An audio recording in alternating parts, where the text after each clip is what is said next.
அனைவருக்கும் வணக்கம். நான் கண்ணெனப் போற்றும் கவித்தமிழே, நான் உயிரெனப் போற்றும் உயிர்த்தமிழே, என் சொல்லை சுவையாக்கும் செந்தமிழே, முத்தான வார்த்தைகளால் மூழ்கடிக்கும் முத்தமிழே, என் சிந்தையை அலங்கரிக்கும் இயற்றமிழே, தாய்மொழியான தமிழ்மொழியே, உன்னை முதலில் வணங்குகிறேன். அருந்தமிழ்ச் சங்கம் நிறுவனர் திரு நா. பாப்ஜி சந்தர் ஐயா அவர்களுக்கும், நெறியாளர் ஜோ. கேத்ரின் மெட்டிலா அம்மா அவர்களுக்கும் முதற்கண் வணக்கத்தை தெரிவித்துக் கொள்கிறேன். கருத்தரங்க நிகழ்வில் என்னுடைய தலைப்பான முதலாம் ராஜராஜ சோழனை பற்றி பேச விளைகிறேன். தமிழக வரலாற்றிலேயே மிக சிறப்பான அரசர்களை உருவாக விளங்கியவர் யார் என்று பார்த்தால் ராஜராஜ சோழன் தான். இவருடைய காலம் பொற்காலமாகவே கருதப்பட்டது. இவரோட பிறப்பு கிபி 947 ஆண்டு. இயற்பெயர் அருண்மொழிவர்மன். தந்தை பராந்தகன், தாய் வானவன் மாதேவி. இளமை காலம்னா இவர் தைரியம், ஒழுக்கம், பொறுப்புணர்வு போன்ற 3 குணங்களை கொண்டிருந்தார். இவரோட ஆட்சி வருதல் கிபி 985 ஆண்டிலேயே அருண்மொழிவர்மன் ராஜராஜ சோழன் என்ற பட்டத்துடன் சிம்மாசனத்தில் அமர்ந்தார். அவர் வரும்போது சோழ நாட்டு பல உள்நாட்டு பிரச்சனைகள் மற்றும் வெளிநாட்டு அச்சுறுத்தல்கள் இருந்தது. இவர் அரசியல், நிர்வாகம், போர், கடல் வாணிபம், கலை, கட்டிடக்கலை, சமயம், இலக்கியம் அனைத்து துறைகளிலுமே சிறந்து விளங்கியது இவரோட ஆட்சி காலத்தில். அரசியல் நோக்கம் எப்படின்னு பார்த்தா, ஒரு வலுவான ஒழுங்கமைந்த பேரரசை உருவாக்கியச்சு. மைய ஆட்சியை வலுப்படுத்துதல், உள்ளாட்சி அமைப்பை மேம்படுத்துதல், நாட்டின் பாதுகாப்பை உறுதி செய்தல், இந்த 3மே முக்கியமாக இருந்தது. இவரோட நிர்வாகம் பார்த்தா அரசு, உள்ளாட்சி அமைப்பு 2 சேர்ந்து இணைந்து இருந்தது. ஊர் சபை, நகர சபை 2லும் மக்கள் பங்கேற்றாங்க. இவரோட போர் சேர நாட்டின் மீதும் பாண்டிய நாட்டின் மீதும் இலங்கை படையெடுப்பு மீதும் இருந்தது. படை அமைப்புன்னு பார்த்தா 4 பிரிவுகளை கொண்டு நிலப்படை, குதிரை, யானற்படை, கடற்படை இவை அனைத்துமே நல்ல பயிற்சி பெற்ற ஒழுக்கம் பெற்றதாக இருந்தது.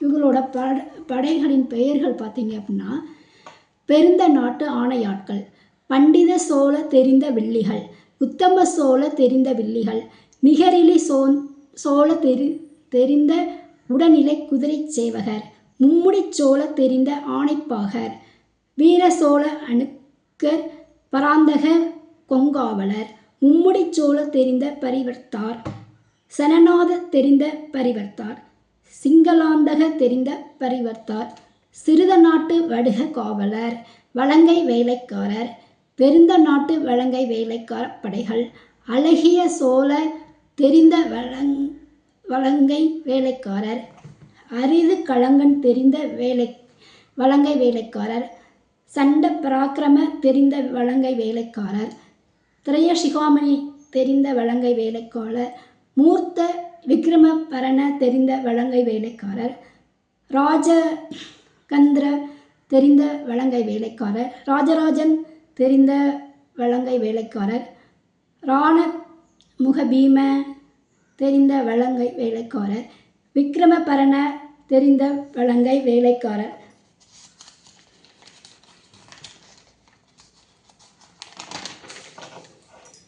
கேரளாந்தக வாசல் திருமெய்க்காப்பாளர், அணுக்க வாசல் திருமெய்க்காப்பாளர், பரிவார மெய்க்காப்பாளர், பலவகை புறம்படிக்காவலர். இத்தனை படைகள் இவங்க சோழ நாட்டில் வச்சுருந்தாங்க. சேர நாட்டின் மீது போர். ராஜராஜ சோழனோட முதல் வெற்றி பார்த்திங்கன்னா சேர நாட்டில் தான் இருந்தது. மேற்கு எல்லையை பாதுகாத்தார். சேர அரசை தோற்கடித்து சோழ அரசை விரிவுபடுத்தி வெற்றி பெற்று படைத்திறனையும் அதிகமாக்கி உலகிற்கு மிக சிறந்த படை வீரர்களை தேர்ந்தெடுத்திருந்து போர் செஞ்சார். அப்புறம் பாண்டிய நாட்டின் மீது போர் சோழர்களின் தெற்கு ஆதிக்கத்தை உறுதி செஞ்சது. முக்கிய நகரங்கள் சோழர் கட்டுப்பாட்டுக்குள்ளே வந்தது. அப்புறம் இலங்கை படையெடுப்பு, அனுராதபுரத்தை கைப்பற்றியது. இவரோட கடற்படையை வலிமையாக்கியது. இலங்கையில் வந்து சோழர்கள் ஆட்சி நிறுவப்பட்டு நிர்வாக முறை அமுல்படுத்தப்பட்டது. கடல் வாணிபம் பார்த்தா இந்திய பெருங்கடல் வாணிப பாதைகளாக கட்டுப்படுத்தினார். சீன தென்கிழக்காசிய அரபு நாடுகளோடு சேர்ந்து வாணிபம் இருந்தது. பொருளாதாரமும் வலுப்பெற்றது. கலை, கட்டிடக்கலை. தஞ்சாவூர் பெரிய கோயில் 1000 ஆண்டுகளுக்கு கடந்தும் அசைக்க முடியாத கம்பீரத்தை கொண்டுள்ளது. மக்களோட அறிவு, விஞ்ஞானம், கலைத்திறமை எல்லாம் சேர்ந்து இந்த கோவில் வந்து கட்டப்பட்டது. கோவில் வந்து பார்த்திங்கன்னா சுடு செங்கல் கிடையாது, மரங்கள் கிடையாது, மொத்தமே கருங்கல்லாலேயே கட்டப்பட்டது. 25ஆம் ஆண்டில் 275 நாட்களில் கட்டி முடிக்கப்பட்டது. இதோட நுழைவாயில் பார்த்திங்கன்னா 3 இருக்குது. கோட்டைச்சுவர் நுழைவாயில் உயரம் வந்து 35 அடி. முதல் ராஜகோபுர நுழைவாயில், கேரளாந்தக நுழைவாயில் இதோட பேர். இது வந்து 5 அடி. ராஜராஜ நுழைவாயில். ராஜராஜன் நுழைவாயில் பார்த்திங்கன்னா 2 பக்கமும் துவாரபாலகர்கள் இருக்கிற சிற்பம் வந்து இருக்குது. கலைநயம் முக்கியதாக இருக்குது. சுற்றுச்சுவருக்கு மேலே பார்த்திங்கன்னா 1000 நந்தி சிலைகள் வந்து இருக்குது. சுண்ணாம்பு, செங்கல் இந்த எந்த கலவையுமே இல்லாமல் இந்த தஞ்சை பெரிய கோவில் வந்து கட்டப்பட்டது. அப்புறம் அந்த கோவிலில் பார்த்திங்கன்னா நந்தி மண்டபம் ஒன்று இருக்குது. அது வந்து ஒற்றை கல்லாலேயே செய்யப்பட்ட பெரிய நந்தி. உலகத்திலேயே 2வது இடம் பெற்றதுன்னு சொல்கிறாங்க. உயரம் பார்த்தா 13 அடி, நீளம் வந்து 16 அடி. கல்வெட்டுக்குள்ளே கல்வெட்டுகள், ஓவியம் எல்லாமே சேர்ந்து அந்த கோயிலில் வந்து அதிகமாகவே இருக்குது. அப்புறம் அந்த கோயிலுக்குள்ளே பார்த்திங்கன்னா கல் தொட்டி ஒன்று பெருசாக இருக்குது. இவர் வந்து கிபி 1010 இந்த கோயிலை வந்து கட்டி முடித்தார். தஞ்சை பெரிய கோயிலோட இடம் பார்த்திங்கன்னா 44 ஏக்கர் மொத்தமாகவே. இதில் 23 ஏக்கரில் வந்து கோவில் கட்டியிருக்காங்க. கோவிலுக்குள்ளேயே பார்த்திங்கன்னா சிவகங்கா குளம்னு ஒன்று இருக்குது. அப்புறம் சமயம் பார்த்தா இவர் வந்து சைவ பக்தராக இருந்தாலும் பிற சமயங்களையும் மதித்து சம மரியாதை கொடுத்து சம ஒற்றுமையோடு செயல்பட்டார். முதலாம் ராஜராஜ சோழன் வந்து அனைத்து சமயத்தையுமே ஆதரித்து பேணி வந்தார். அப்புறம் இலக்கியம் பார்த்திங்கன்னா புலவர்களும் கவிஞர்களும் சேர்ந்து அரசு ஆதரவு பெற்று வந்தாங்க. தமிழ்மொழி இலக்கியம் தான் பெரிய வளர்ச்சி பெற்றது. அப்புறம் நிலம் ப்ளஸ் வரி. நிலங்கள் பார்த்திங்கன்னா துல்லியமாக அளக்கப்பட்டது. விவசாயம் வந்து பாதிக்கப்படாமல் அரசாங்கத்துக்கு நிலையான வருமானம் வர்ற மாதிரி இருந்தது. பொருளாதாரம் பார்த்திங்கன்னா பாசன வசதி, ஏரிகள், கால்வாய்கள், விவசாய வளர்ச்சியால் மக்கள் வந்து வாழ்க்கை திறம் வந்து உயர்ந்திருந்தது. அப்புறம் பெண்களின் நிலை. சமூகத்தில் பார்த்திங்கன்னா பெண்கள் வந்து மரியாதைக்குரியவங்களாக இருந்தாங்க. கோவில் பணிகளில் பெண்கள் வந்து பங்கேற்றாங்க.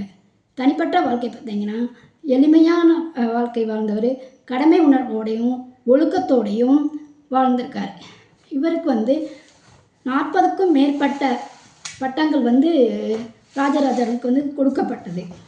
இவங்க பட்டங்கள் என்னென்ன அப்படின்னு பார்த்தா அழகிய சோழன், மும்முடி சோழன், காந்தளூர் கொண்டான், சோழ நாராயணன், அபயகுலசேகரன், அரித்தூர் கலங்கன், அருள்மொழி, ரணமுக பீமன், ரவிவம்ச சிகாமணி, ராசபாண்டியன், ராஜசர்வஜன், ராஜராஜன், ராஜகேசரிவர்மன், சோழேந்திர சிம்மன், ராஜமார்த்தாண்டன், ராஜசேந்திர சிம்மன், ராசவினோதன், உத்தம சோழன், உத்துக சோழன், உய்யக்கொண்டான், உலகளந்தான், கேரளாந்தகன், சண்ட பராக்கிரமன், சத்ரு புசங்கன், சிங்கநாந்தகன், சிவபாதசேகரன், சோழகுல சுந்தரன், சோழ மார்த்தாண்டன், திருமுறை கண்ட சோழன், தெலிங்க குலகாலன்,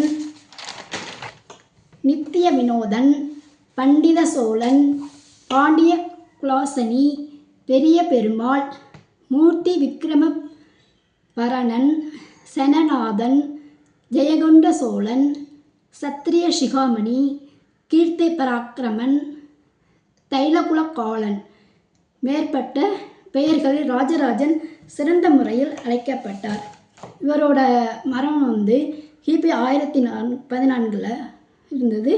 அதன் பிறகு இவருடைய மகன் வந்து ராஜேந்திர சோழன் பேரரசை விரிவுபடுத்தினார். அவங்க அப்பாவுக்கு அப்புறம் மகன் வந்து இந்த ஆட்சியை ஏற்றுக்கிட்டு சோழ வம்சத்தை கொஞ்சம் பெருசாக உருவாக்கி சோழர்களோட அந்த ஆட்சி காலத்தை மேலும் விரிவுபடுத்தினார். வாய்ப்பு கொடுத்த அனைத்து நல்ல உள்ளங்களுக்கும் நன்றி பாராட்டி இடம் சார்கிறேன். நன்றி அம்மா.